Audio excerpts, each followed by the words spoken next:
Most people know the statistic that 50% of relationships end in divorce. However, most people don't know the statistic that 50% of those relationships also contain emotionally abusive patterns.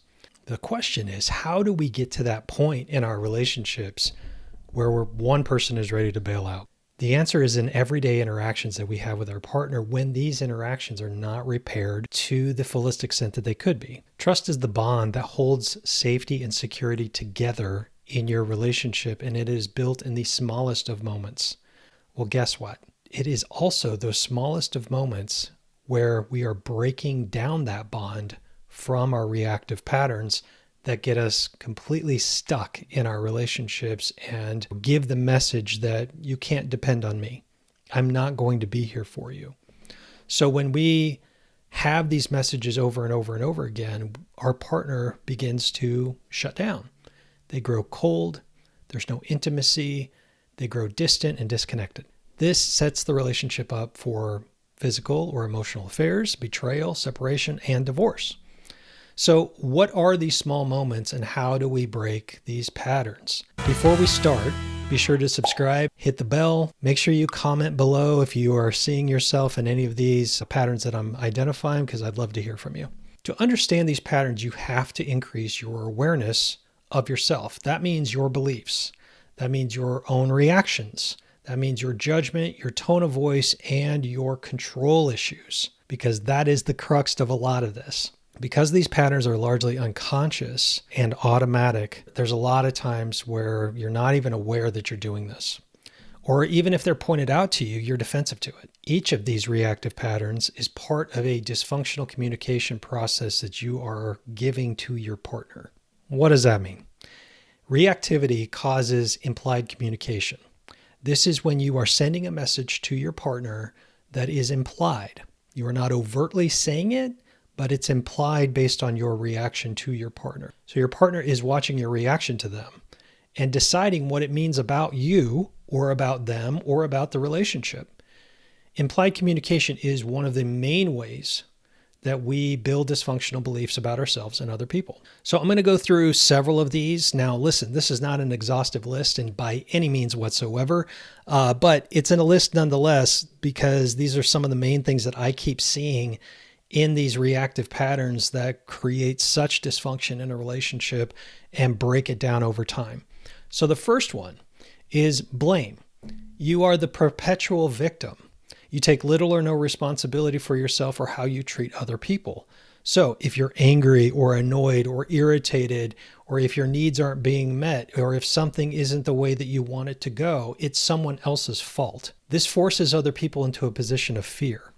Makes them feel like they're walking on eggshells and that it's their responsibility to soothe you or to comfort you and to make things better for you. This is one of the fastest ways, in my opinion, that your partner loses respect for you and that your family loses respect for you. Because if you're doing this to your kids as well, they're definitely going to pick up on it. You're also likely being a hypocrite, because you expect others to take responsibility for themselves while you do nothing of the sort. So you kind of show your ass by demonstrating that I'm not going to take responsibility for anything I do, but you are responsible for everything that you do. And that message, especially to your children, sends them into a cycle where they do not respect you. They might fear you, but they don't respect you because you're not a person of any type of integrity.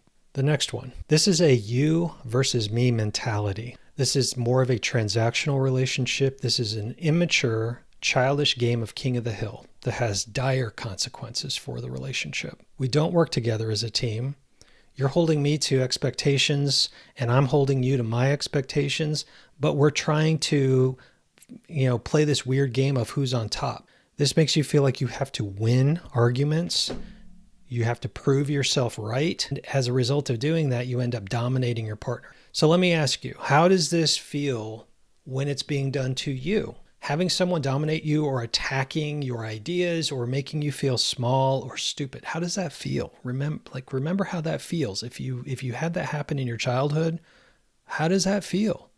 How does it feel when your boss is doing that to you or anyone else is doing that to you? Do you feel like you are closer to the person who's doing it to you? Do you feel more connected to them?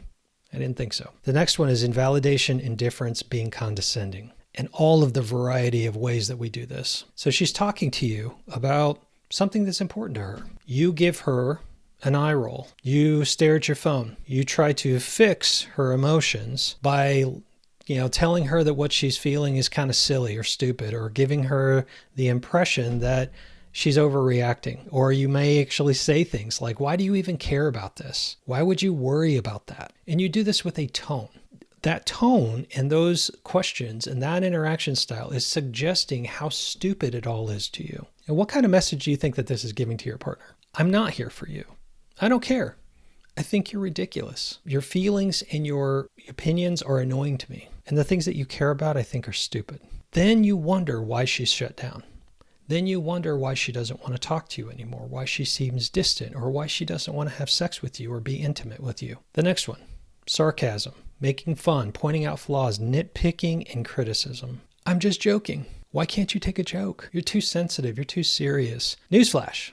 Jokes require a punchline that's actually funny. If you're just joking by pointing out his flaws or things that you don't like about him or how he does things that annoy you or upset you, you're not joking. You're being passive aggressive, and you're disguising it as humor so you can then claim innocence when he feels hurt. Nitpicking, criticism, is continually finding fault in somebody else's behavior and micromanaging them with an attitude and tone.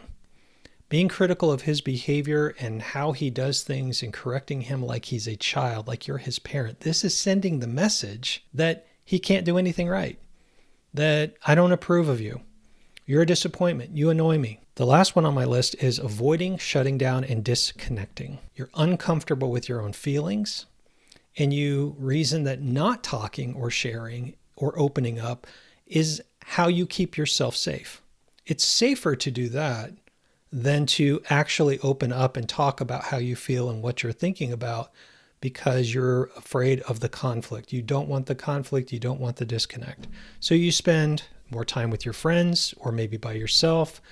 You stay very superficial in the relationship when you interact with your partner, because as soon as something serious comes up, you want to disconnect, pull away. You act aloof.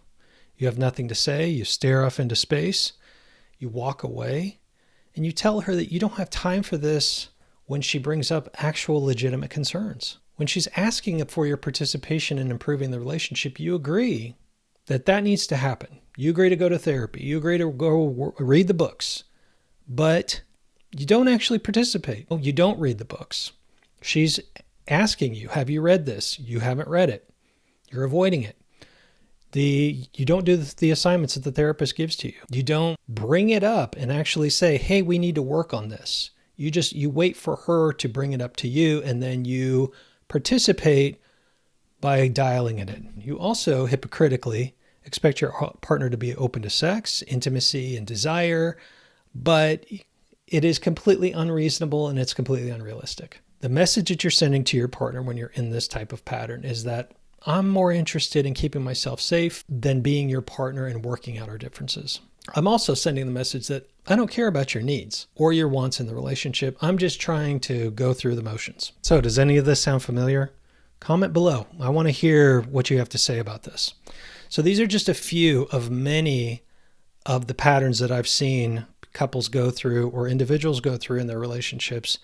And they all share a very similar style. See, healthy relationships need intentionality. This requires you to be aware of yourself, to have forethought, pre-planning, so you're not caught in these destructive patterns over and over and over again. The problem that I've seen is that so many people think of love as a feeling when it's actually a choice. When they say things like love is a verb, it requires action, 100% spot on. It is an action. So the choices that you make, the actions that you take, need to match up with the goals that you have for your relationship. And the main goal is for your relationship to be safe and secure. So each of us, all of us, have these reactive patterns. And these reactive patterns have a tendency to break down the safety and security of the relationship because you're choosing to not act in loving ways. So we unconsciously and impulsively act these things out, and then we kind of wonder, why is my relationship struggling? Because we're not aware of ourselves. Changing your pattern is a tough road to walk because people most often mistakenly work at trying to change and control their own behavior, when that is not where we start. The first place you have to do your work is to change your beliefs. Your behavior is just a secondary result of what it is that you believe. And so many of us are raised in ways where we had dysfunctional beliefs instilled into us. For example, you were raised in a family with a domineering father. He always seemed to be annoyed with you. He always seemed to be in a bad mood and kind of irritated. You felt afraid of his upsets and sort of walked on eggshells and tried to avoid him. The beliefs you formed are from the example of who he was to you. So what you made those interactions with him mean about him as a father and what you made them mean about you as a person. And then you play these beliefs out in a variety of different ways that are likely all dysfunctional, very similar to kind of how you were raised. So maybe you react to people in your life in similar ways. You try to dominate them. Or maybe you're a people pleaser because you learned how to walk on eggshells, desperately trying to get his approval. Or maybe you were highly anxious and you tried to avoid him and avoid conflict like the plague. So however you adapted to that particular father figure, it was likely dysfunctional because your father's interaction style was dysfunctional.